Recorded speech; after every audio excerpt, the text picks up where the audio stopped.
Hello, hello, and welcome to episode 44 of the Digital Quill Media with your host, Mars Wilson. What's up, guys? How you guys doing today? It's been some time, not really, but tell me how you are. What's going on? When I ask that question, I genuinely want an answer. I actually want to know what's going on in your world. Tell me what you're up to. I don't care how simple or plain or boring it is, just tell me. Tell me what's on your mind, tell me how you feel, tell me what you got up to today or yesterday or last week. Just tell me. I really like people. People are some of the most interesting things to me.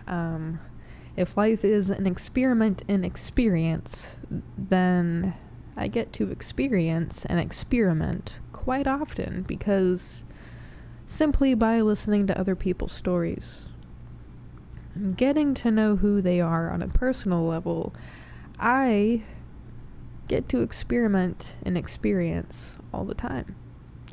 When I say I like living vicariously, I don't mean that as a downgrade or a depreciation joke. Alright, I mean that with sincerity.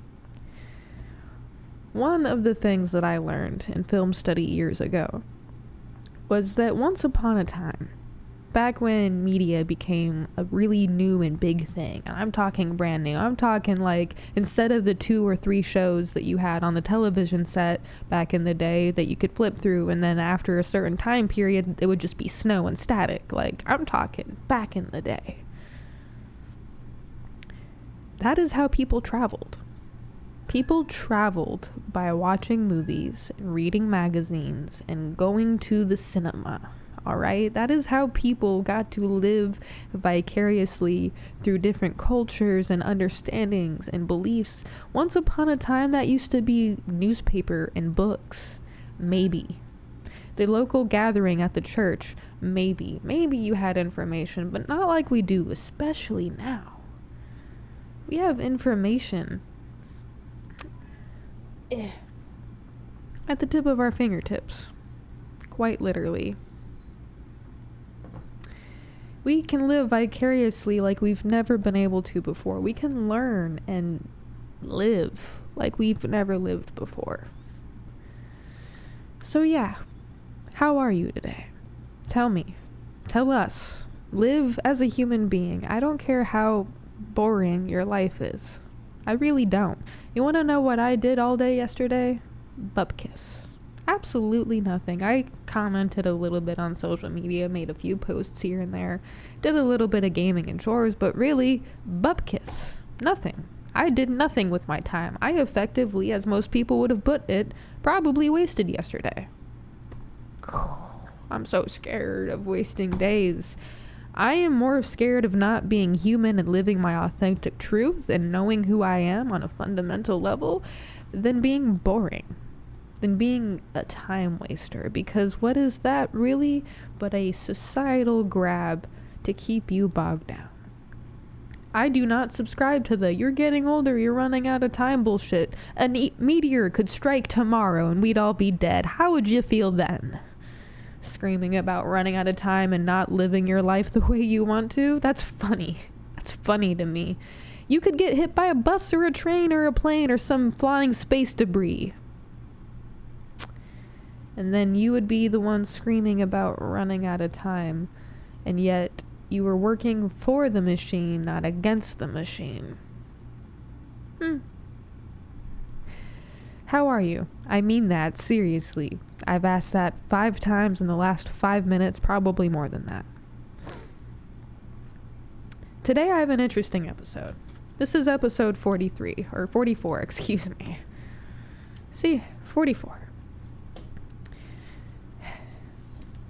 And here I have a subject I don't really want to talk about. On the next series of niche subjects I'm doing this week, subject where I only talk about 1 or 2 things per episode, we're going to talk about numerology, astrology, theology, and a little bit of all that, but mostly numerology, sorta. to start, we are going to start with the Unsealed. So recently, I have entered another contest. This one is, well, we'll just read it here. This is a write a poem or letter about the time the universe sent you a clear message. The universe or God. Right? The universe, God, whatever you want to call it, because the cat is very loud. Whatever you want to call it, because that is, your belief.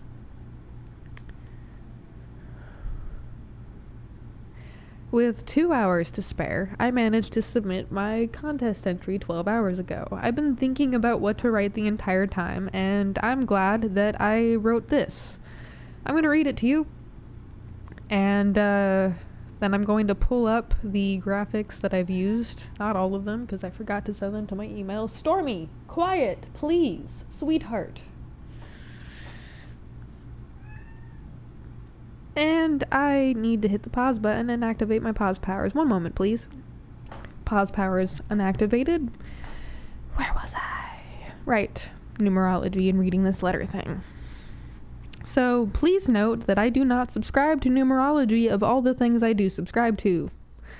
Numerology isn't really one of them. Numbers, not my thing. If you go back in time and ask a younger version of me if I liked math, the answer would have been an absolute heck no. Is hell a bad word? Can I say hell? It would have been absolutely hell no. So numbers, huh? 1 0 1 0 1 0 1 0, or I don't know, anything that isn't just a binary code. I shared this one on my Twitter X. I actually had a comment or two about it. Still don't subscribe. The amount of reading I've done in numerology is driving me insane. So, not that I already wasn't, but hey, let me just read this and then we'll get to other stuff in a moment. I'm not a numerologist, but numbers haunt me. Dear 47, I'm not sure what you want from me. I've done a lot of reading, numerology, theology, and a little Bible study too. I've talked about you, I've cursed others with you, but I don't really know you. 747, my birth time. 1947, the year my mother figure-esque was born. 47, the number that started popping up almost everywhere a while ago, but it stops just as noticeably too. I have witnesses and a testimony to tell me I'm not crazy. It doesn't help that we are in the 47th presidential term, a fact I try to ignore. Can we talk for a minute, 47? I know we may have a personal connection. 1947 is 7:47 and a 24-hour clock.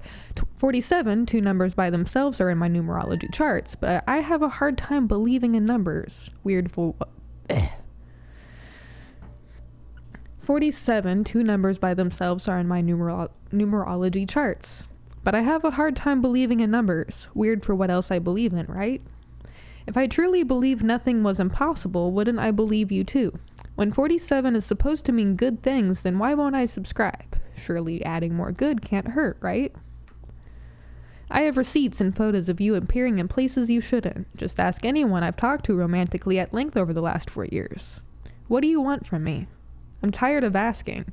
Should I just lean in, toss my hands up when you show up and say, sure, I concede, I'm actually doing okay? Or should I take it as a warning? The message 47 is still unclear. But you're damn near everywhere. A constant, a system, a routine. I may wonder what you mean, but also, following my beliefs, maybe you don't have to mean anything. Maybe you only mean what I want you to mean. Maybe I won't know. Maybe someone else knows. Maybe it matters in some way, and maybe it doesn't. But it's nice to keep questioning you. 47, 47, 47. 47, 47, 47. You haunt me, you weird enigma. You weird me out. You keep me curious. You're a clear sign for sure, but for what, I'm honestly not sure. But I'm going to keep doing what I'm doing. After all, I'm finally living just a little more than before and a lot right now. I guess that's hard to imagine, but 47 probably gets it. Even if it is just a couple of digits. Then again, maybe the digits matter too. So I guess thank you, numbers and letters, for keeping my eyes and ears and other senses open, for teaching me, in weird ways, you're a sort of comfort. Signed, your haunted non-numerologist. frustration. This game of numbers is frustrating. And if you didn't notice there, I had a typo. I am trying to ignore that. I want to contact Lauren and be like, can I please fix a typo? I haven't asked for this before yet, and I have other typos on other pieces, but can I please fix this one? Goblin mode activated. Need more coffee.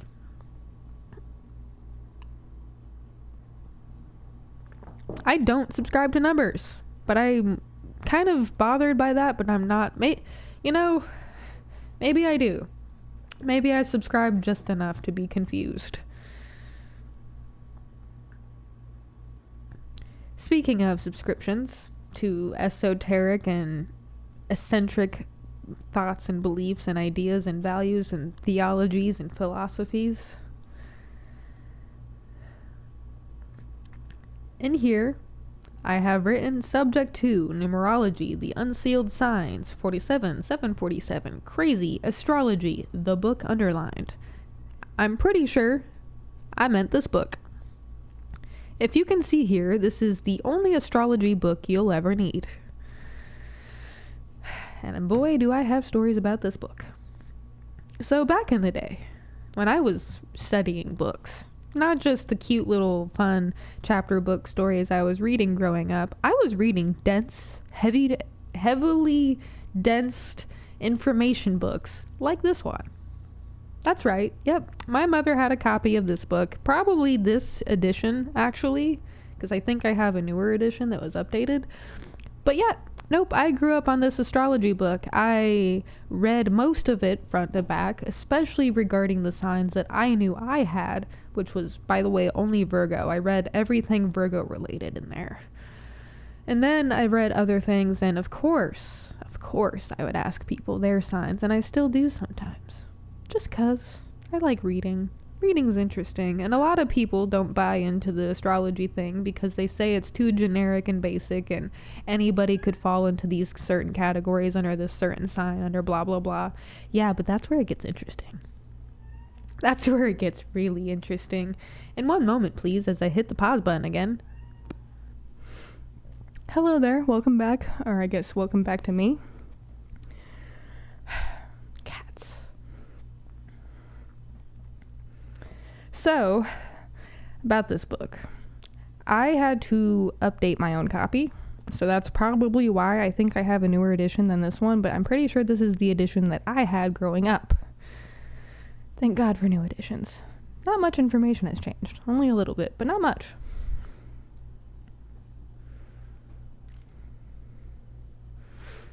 It wasn't until I was much older that a lot of the information in the book started to make sense, and I imagine that as I reread it and think on the information that I learned growing up that set my various foundations, I have a suspicion more will end up being understood from the book itself.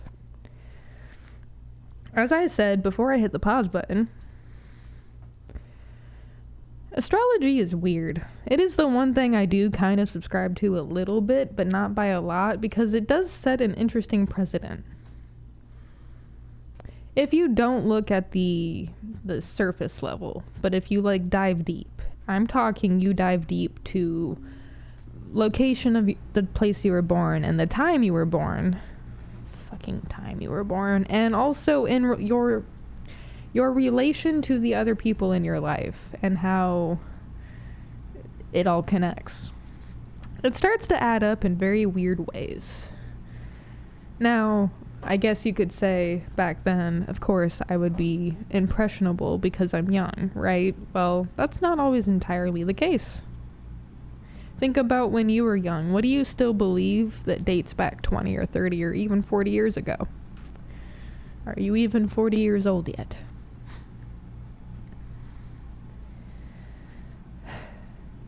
One of the reasons why I'm so open to believing in different things is I've heard and experienced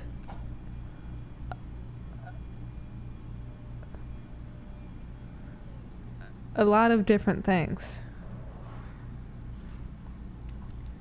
Paranormal, unexplainable, possible, weird things that you couldn't just redo or predict or understand right away.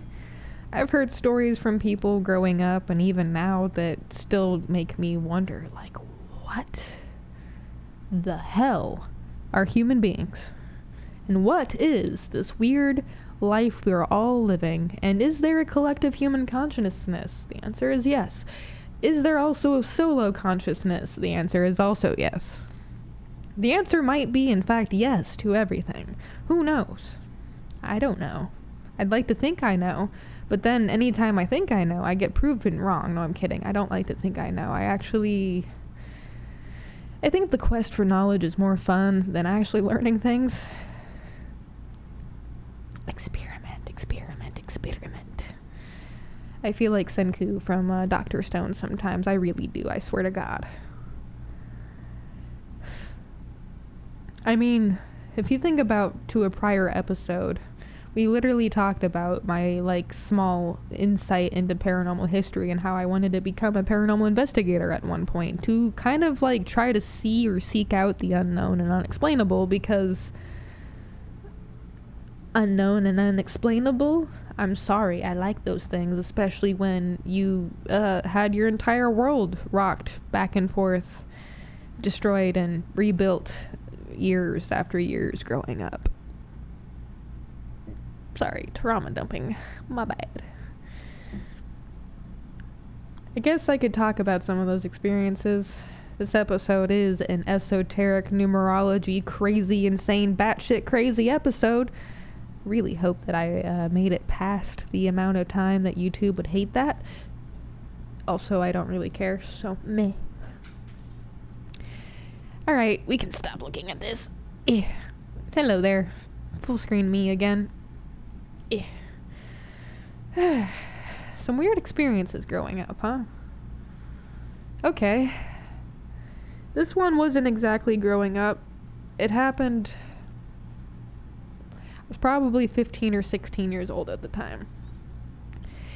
Yes, I was 16 at the time. Yep. Okay, I was 16 at the time. This was my freshman or sophomore year of high school.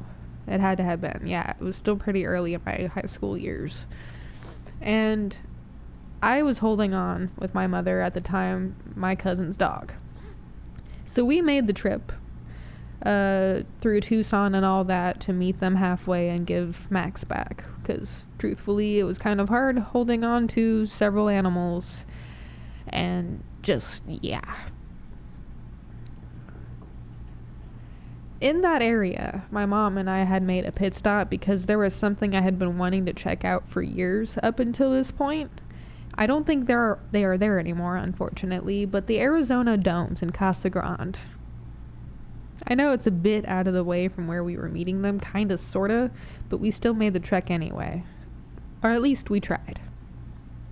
I had my dog with me, my dog, Zelda, at the time, and, we took her with because they were kind of friends and we wanted them to be able to have a chance to say goodbye and, like, for Zelda to see where Max is going. And Google ended up taking me on a back road. A road that that wasn't paved after a certain point. And I don't want to just claim that I'm a sensitive person to weird shit, because I'm also not. I have I always call it like a shield of weird shit that does not touch me, but like it touches other people. I guess in some sense you could probably consider that a psychic or clairvoyant, but I think the term is something different because of what I am able to do or not do in a esoteric spiritual sense. I hate talking about this because I can't prove it even to myself all the time, so it's like I kind of just have to feel it and understand that it happens, and I'm not entirely insane, but I'm living an experience that doesn't make sense. I don't know.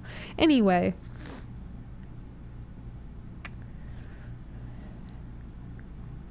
the gravel road, the asphalt gravel road turns into like a dirt gravel road, and I can see the domes off in the distance. We weren't able to make it to them, by the way. especially not after what happens next. So we're trying to get to the domes. Google has us going this backwards way, and we come up to this house.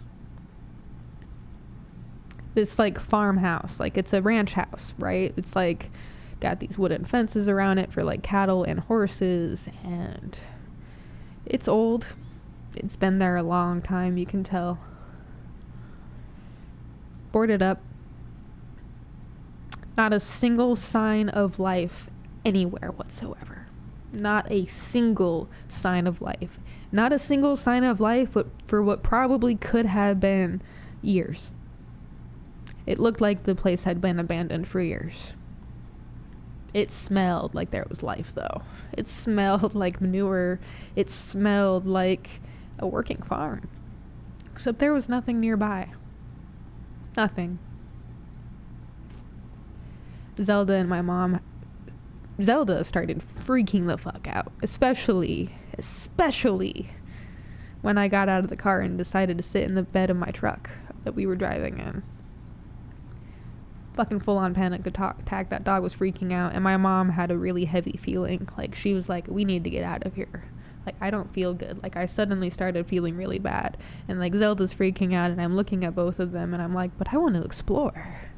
There is something fucking weird about this place. The energy is heavy.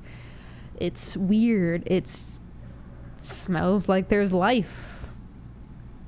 And we turn around. We end up leaving, and as soon as we get away, because I decided to sit in the bed of the truck as we were driving away, and as we were getting away, Zelda started calming down. I got back in. The air kind of got less heavy. Whatever weird feeling, bad feeling my mom was starting to feel went away too. And I'm like, what the fuck did we almost walk into? Even to this day, I'm still sitting here thinking about that. I'm like, I didn't get to the domes. I don't think I'll ever be able to. But I did get to something that's probably also not there anymore. I've tried for years to find it on Google Maps. Satellite. Try to find it via the routing and rerouting on Google Maps, and nope, I can't find it. It's almost like it didn't exist, but the three of us experienced that. I didn't have any, like, I could tell that it was heavy, the air was heavy and stuff, but like I wasn't having like the weight on my chest feeling, or the panic that Zelda and Mom were kind of seemingly to have. Like, I didn't have that. I was fine. It was like I was protected by something. I don't know what, but I wanted to explore. I still want to explore. Paranormal stuff is weird to me, but I don't get touched by it like other people do, and I don't understand why. And that's one of the other things that draws my curiosity to the unknown and unexplainable, because like, if I'm not affected like other people, one, why? What the fuck makes me so immune to energies and pulls, even though I'm sensitive and can feel them? Like, what the hell is that? I've never been able to explain that. Two, what is it? Are these things real? Like, are the unexplainable real, or is it some like fucking trick of the mind where you're smelling a certain gas or something and your brain is like, ooh, like, are these things real?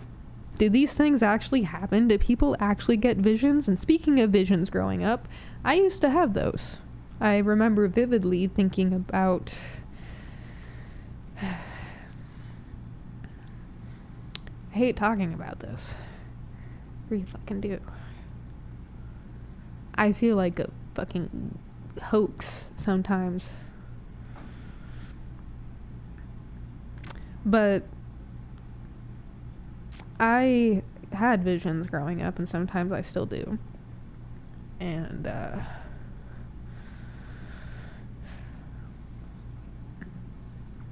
I remember having a vision right before 9/11 happened. I had visions of certain accidents that family and friends would get into. I had a vision of mine that came to me via dream. Most of my visions do.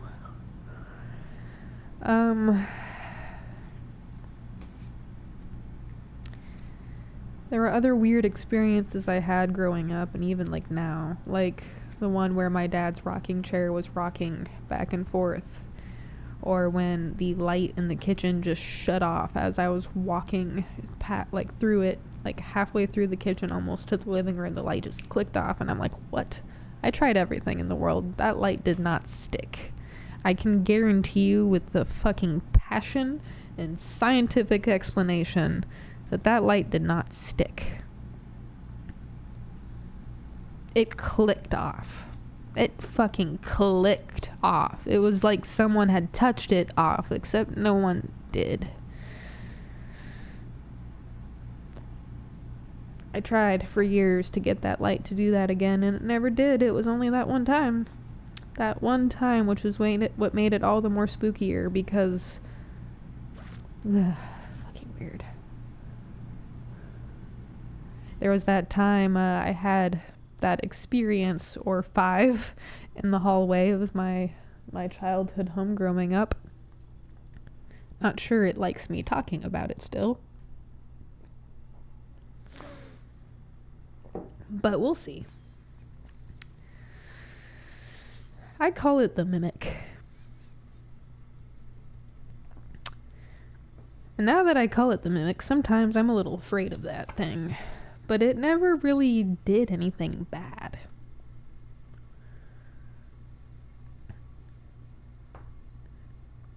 The one thing that I have not really experienced since living in my childhood home, and it's what makes it all the more disconcerting, is my name.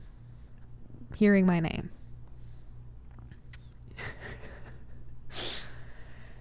God, thinking about this is creepy. One moment while I turn on the hall light, because I'm not scared or bothered. Nothing like preventing a little bit of shadow from entering the space, right?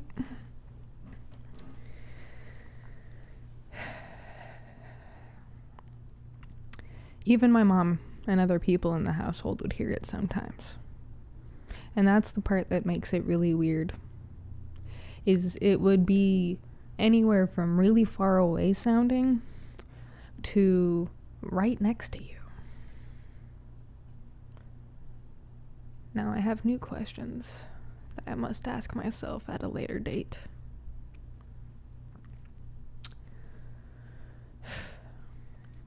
It would call out our names, and either myself, I noticed it a lot more, either myself or my mother, sometimes my cousins back in the day, my dad even once or twice when he was alive, would be like, "Did you call for me just now?" "No, why?" "I could have sworn I heard someone shouting for my name." That was a routine conversation that happened a lot in that house. Even after we started getting phones, like cell phones, and we could just call each other from different rooms in the house, because that's great. Really love that. Just walk into the room or knock on the door, it's fine.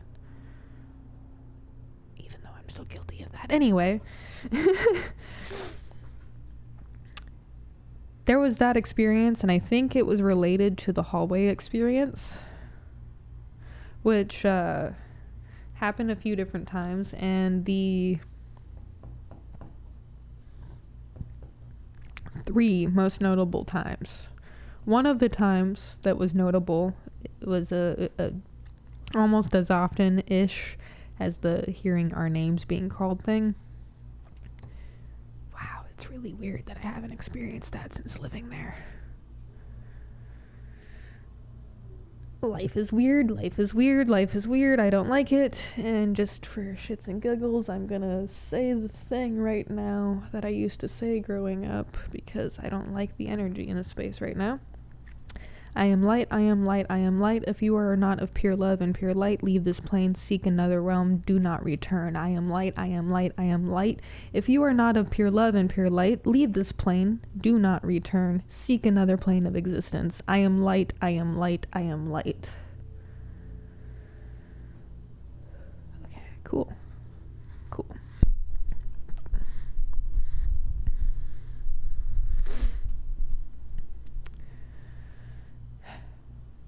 Sometimes I do that when I don't feel good or positive energy nearby.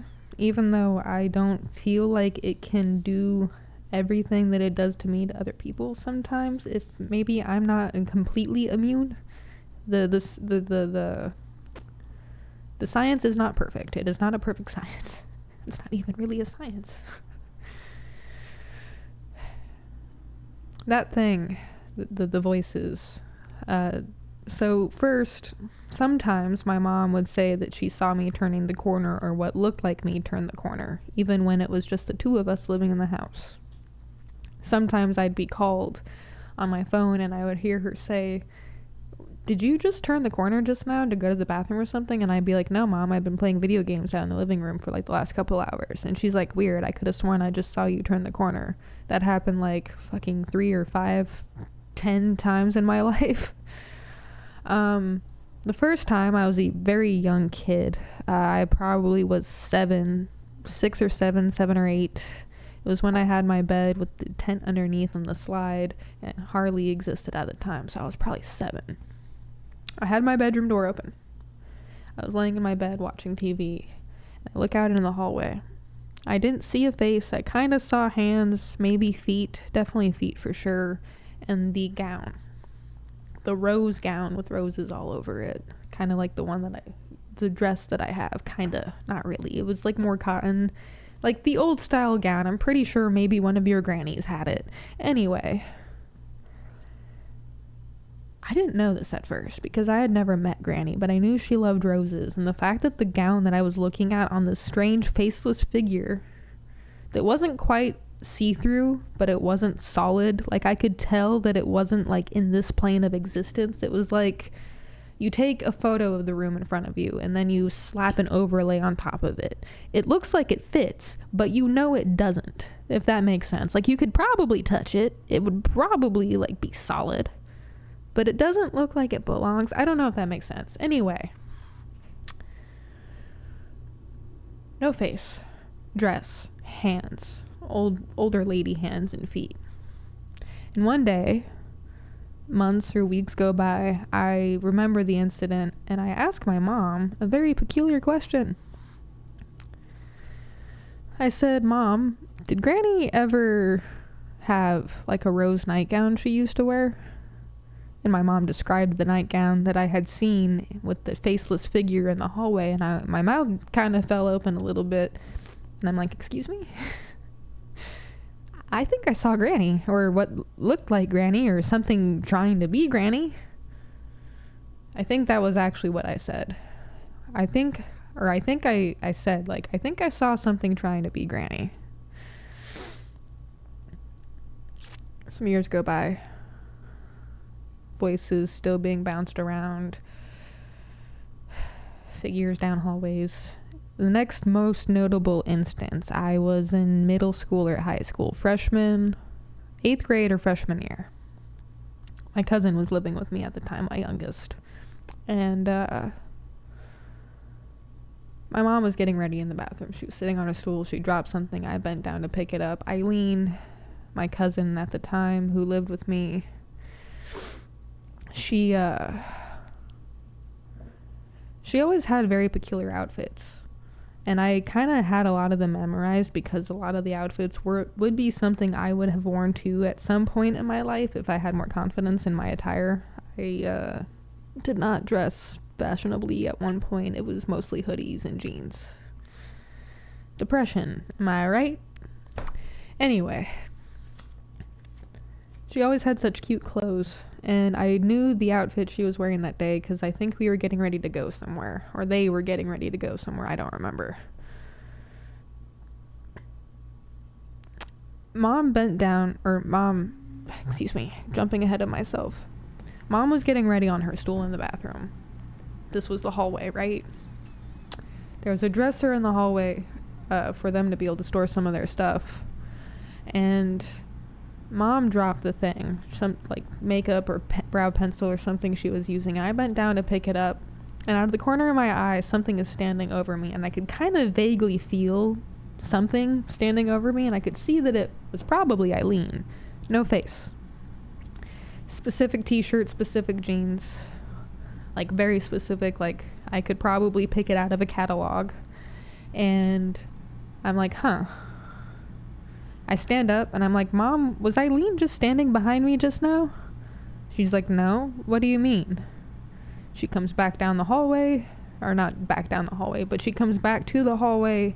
We're all three standing there. I look at the outfit she has on, completely different than what I just saw standing out of the corner of my eye, and I'm like, are you shitting me right now? I looked at her, I'm like, did you change? And she's like, no, what do you mean? She looked at me confused, and I'm like, uh-huh. Okay. I'm insane. That's what this is. No explanation to this day other than I'm pretty sure that that thing was a mimic. It mimics people. It takes on the shape or sound of them, but it isn't them. And I don't know what it is actually. Like, even to this day, like, mimics in different cultures take on different meanings and names and stuff. Spirits, ghasts, ghosts, poltergeists, like anything, demons. Like, in most Christian and Catholic based religions, anything that isn't like good or pure, like an angel, is a demon. And considering like maybe it was or maybe it was an angel, I don't know. My best guess is that if it is a mimic or isn't a mimic, it was a mimic because of a coagulation of different energies, very intense, strong energies residing in a single place because of intense like events and trauma and things that have unfolded while that property had existed. I don't know. I haven't really experienced anything like those events since then, so I really hope that that is the last time I experience anything like that, because that is unexplainable to me even to this day. And I kind of want to go back just to see if it's still around. The fact that it didn't follow me feels like a good sign. And who knows, maybe it did. Maybe the apartment is too new to have any coagulation of energy and nothing weird happens here. Although weird shit does seem to kind of happen here every now and again. Sounds, but I kind of like chalk that up to the other apartments making sounds, and now I'm not sure. Yep, weird experiences in numerology and astrology. Do you have any weird experiences you want to share with the class? I don't care if it's like really simple.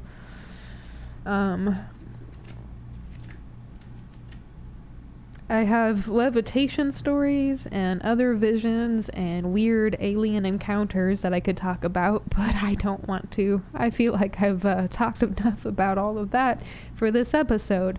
So with that being said, I am incredibly uncomfortable. I would like to have more people to actually talk to about this stuff, and I might end up having that soon. So very soon. Possibly. Who knows? We'll see. God, this episode. Saging today. Yep, saging today. Or at least soon.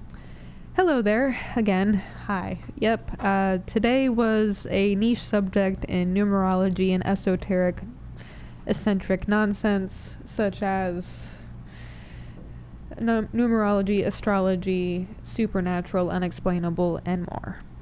Thank you for tuning into episode 44 of the Digital Quill podcast. Hopefully I was able to teach, inspire, motivate, or entertain you. As always, humans of Earth, please keep going. Do not stop. Life is interesting. Let's stick around for the final plot. Keep going, drink water, remember to breathe, and life is really freaking weird, so be weirder. Keep going, humans of Earth. Do not stop. I will see you next time. Bye.